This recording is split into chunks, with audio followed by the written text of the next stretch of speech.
porque é um capítulo daqueles bem extenso. Na verdade, ele não é tão extenso, mas ele é denso, ele é difícil. E pregar esses textos que são mais difíceis demanda muito tempo. Então eu peguei só um trechinho. Quem já encontrou Jó 10? Diga amém. Amém. Amém. Jó é fácil, né? Ele é antes de Salmos, meio da Bíblia, tem segredo. Versículo 18 diz assim: Por que, pois, me tiraste da minha madre? Se então dera o Espírito e olhos nenhum me visse, então fora como se nunca houvesse sido, desde o ventre seria levado à sepultura. Porventura não são poucos os meus dias? Cessa, pois, e deixa-me para que por um pouco eu tome alento, antes que me vá, para nunca mais voltar à terra da escuridão e da sombra da morte, terra escuríssima, como a mesma escuridão, terra da sombra da morte, sem ordem alguma, e onde a luz é como a escuridão. Vamos orar? Feche os teus olhos. Fala conosco, Senhor, nesta noite de domingo. Abençoe esse culto, essa palavra. Usa a minha vida para falar com esta igreja e com aqueles que assistem e que vão assistir depois. Que sejamos tocados e abençoados por Ti, Senhor, em nome de Jesus. Amém. Você consegue aplaudir o Senhor nessa noite? Amém? Glória a Deus. Então vamos lá. Como eu já disse, é um texto difícil. E eu li um trecho apenas para tentar ser o mais simples possível e claro para vocês. Mas ainda assim, esse trecho que eu li para vocês, essa oração de Jó em forma de poema, ela é difícil. Ela é de difícil compreensão.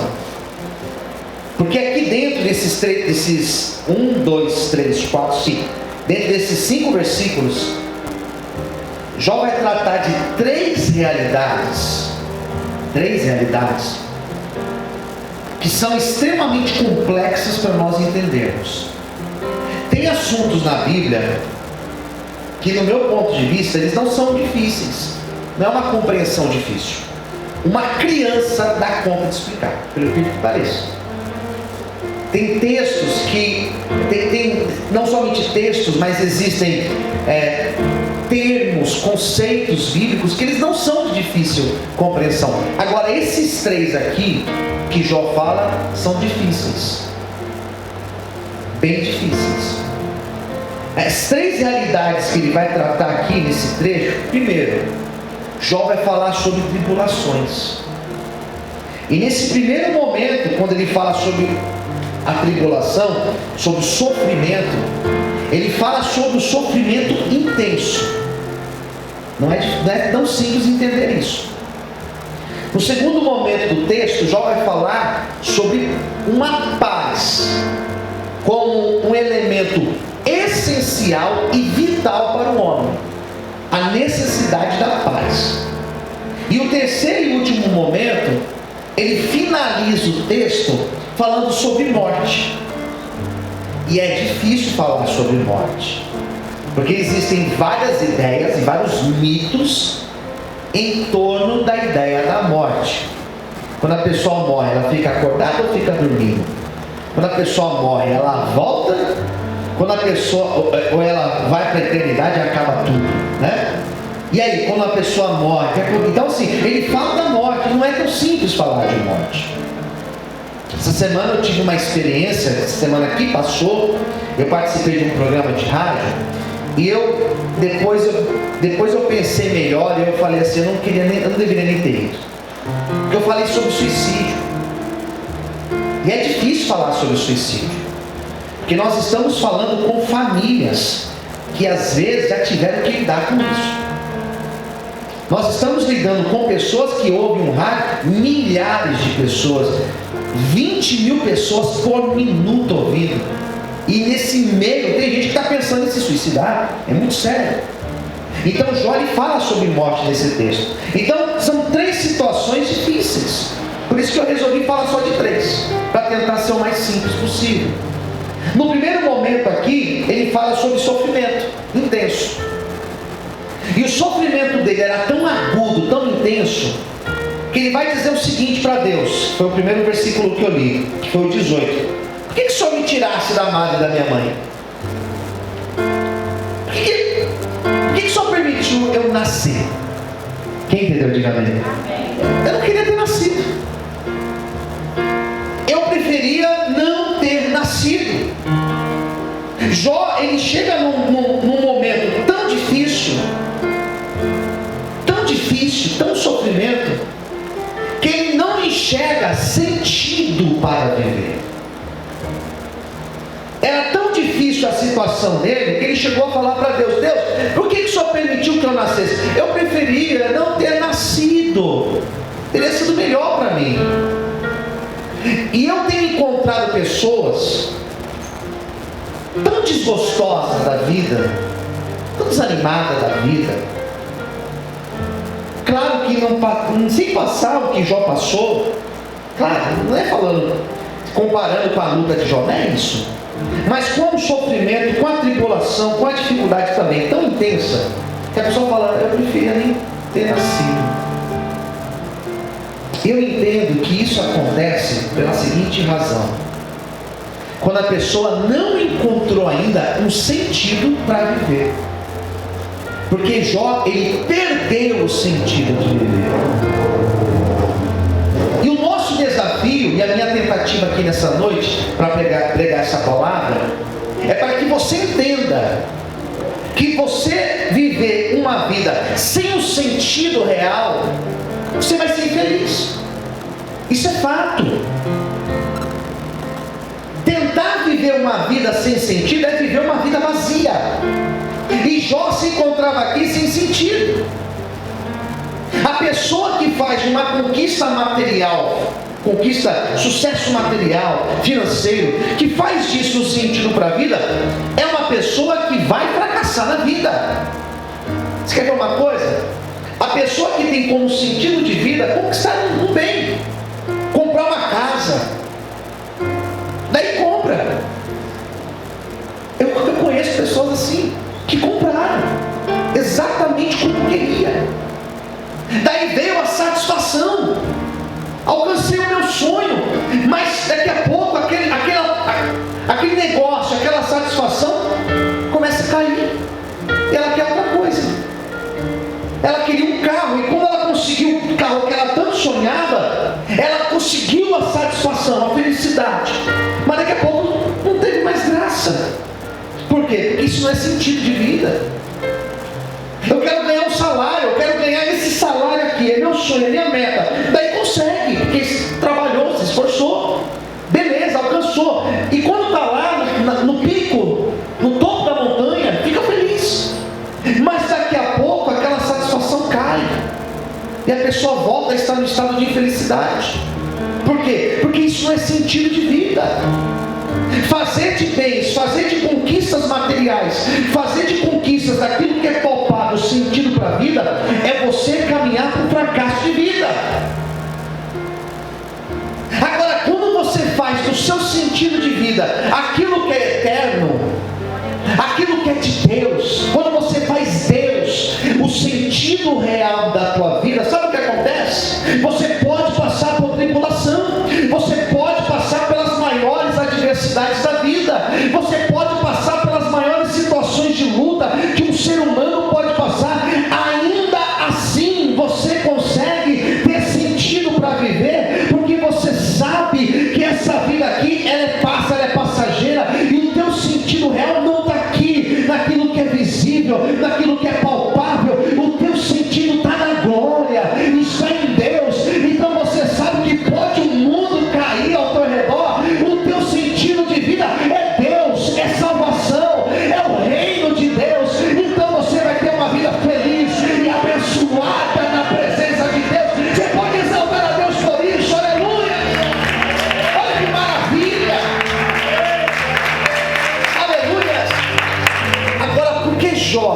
assim, pastor, sabe por quê? Porque ele ainda não tinha descoberto o seu sentido de vida. Meu Deus. Quem entendeu, diga amém. Não tinha descoberto ainda. Não tinha ainda tido essa descoberta. Pastor, quando que a pessoa tem essa descoberta? Sabe quando? Quando ela tem um encontro com Deus. Estar na igreja, sabia, Roberto? Estar na igreja não garante que a pessoa teve encontro com Deus. Está aqui 10 anos, não teve encontro com Deus. Está aqui 20 anos, nasceu na igreja, não importa. O que vai trazer sentido é quando você tem esse encontro com Deus. E Jó fala disso. Geralmente quando a gente prega Jó, eu já preguei Jó 1000 vezes, milhares de vezes. Geralmente pregamos o comecinho da vida dele, capítulo 1, capítulo 2, ou a gente prega 42, quando Deus restaura tudo. Mas e o meio aqui? Porque esse Jó do capítulo 10, ele ainda não tinha tido encontro com Deus. Quem entendeu? Diga amém. Esse daqui que orou isso aqui, ele não tinha tido encontro com Deus. Então ele dizia a Deus, por que eu nasci? A pessoa só fala isso porque ela ainda não entendeu qual é o sentido de Deus para a vida dela. Quando Jó entendeu, foi lá na frente e ele falou, eu só te conhecia de ouvir falar, assim, eu achava que te conhecia, mas agora eu ando contigo, agora os meus olhos te veem, agora eu sinto a tua presença aqui comigo. É isso que Deus tem para mim, para você, aleluia, obreiros, amém, pastores, eu e você, é isso que Deus tem para a gente, igreja, é isso que Deus tem para mim, para você, você que está assistindo. Deus quer que você tenha Ele como sentido da tua vida. Daí pode vir luta, pode vir tribulação, nós ainda diremos, o meu Redentor está vivo, aleluia, glória a Deus. Aplaude o Senhor por isso. Quando nós temos esse sentido, eu não falei que era denso, quando nós temos esse sentido,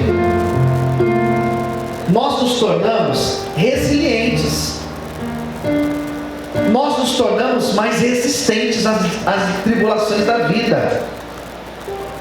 E você vê um povo aí que você fala assim, gente, como que pode? Como que aguenta? Como que suporta? Como que faz a obra passando por tudo isso? O sentido é maior. E você lê Paulo, como que Paulo ainda assim pregava? O sentido dele era Cristo. Quem entendeu, diga amém. Eu não posso garantir para ninguém, aceite Jesus Cristo, você não vai crer. Eu não posso dizer isso, porque nós passamos por tribulações.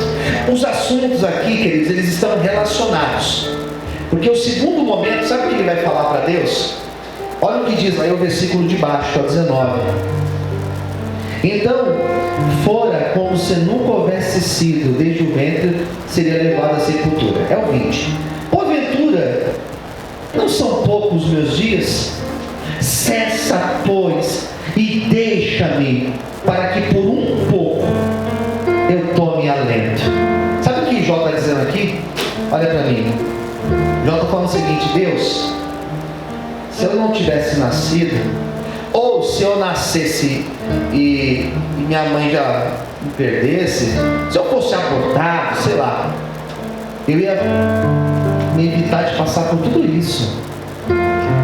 Mas já que o Senhor permitiu que eu nascesse, me dá um pouco de paz, Senhor. Me dá paz. Quem entendeu, diga amém. Olha para mim, Jó fala de algo vital aqui. Eu descobri que paz é algo vital, é algo essencial para o ser humano. Jó não falou assim, Deus, me dá minha casa de volta. Jó não falou assim, Deus, me dá saúde de volta. Jó não falou assim, Deus, me dá saúde, me dá os meus filhos de volta, dinheiro. Não, ele não fala isso. Ele fala, Deus, eu quero paz. Quem entendeu, diga amém. Eu quero paz. E essa paz que nós encontramos nesse texto, o conceito paz paz na Bíblia, ele é muito interessante. Porque Jesus prometeu paz para nós. Mas é uma paz que não significa ausência de conflitos. A paz que Jesus Cristo garante que nós teremos é uma paz independente das situações que nós passamos, das desilusões da vida, das dores que nós temos, dos desafios que nós passamos. Você está em paz? Estou em paz. Você vai dormir em paz hoje? Vou dormir em paz. Mas você tem um problema na vida? Eu tenho um problema na vida, mas eu vou dormir em paz. Quem entendeu? Diga amém. O que Jó pede foi vital, que ninguém vive sem paz. Compra a casa que você quiser, não garante que vai ter paz lá dentro. Viaja para qualquer canto do mundo, não significa que o teu coração vai estar em paz. O que Jó está dizendo aqui para Deus é: Senhor, não adianta eu ter tudo de volta e não ter paz. E o Evangelho nos garante paz. Você sabia disso? Jesus Cristo garantiu alívio para a gente. Você vai ter uma vida de paz. Diga para quem está ao seu lado assim: você vai ter uma vida de paz. Pastor, então quer dizer que vai acabar tudo o problema? Não. Quer dizer, pastor, que eu não vou ter tribulação? Não é isso. Quer dizer que os meus problemas serão todos resolvidos? Não é isso que Jesus prometeu. Mas Ele prometeu que a presença dEle estará conosco. E apesar das tribulações, apesar do barco balançar, Ele não afunda. Apesar da tempestade vir, a nossa casa não cai. Apesar do mundo cair ao nosso redor, nós ainda assim estamos em paz. Apesar do médico dar um diagnóstico contrário, ainda assim nós estaremos em paz, porque sabemos que o nosso Redentor está vivo. Ter paz é ter certeza, é ter a garantia, é ter a convicção: Deus está comigo. Não adianta viver no tempestade, eu sei que Ele está comigo, e é por isso que eu vou vencer. Amém? Você pode aplaudir e exaltar o Senhor nessa noite? Você consegue dar uma glória a Deus aí? Então Jó fala: Pai, me dá um pouco de paz. Um pouco de paz, Senhor, antes que eu morra. Olha só, imagina a tribulação desse Jó. E às vezes você acha que o seu problema é tão grande. Às vezes nós ficamos tão atribulados com o nosso problema. Eu garanto para você que tem alguém aqui dentro dessa igreja que tem um problema maior do que esse.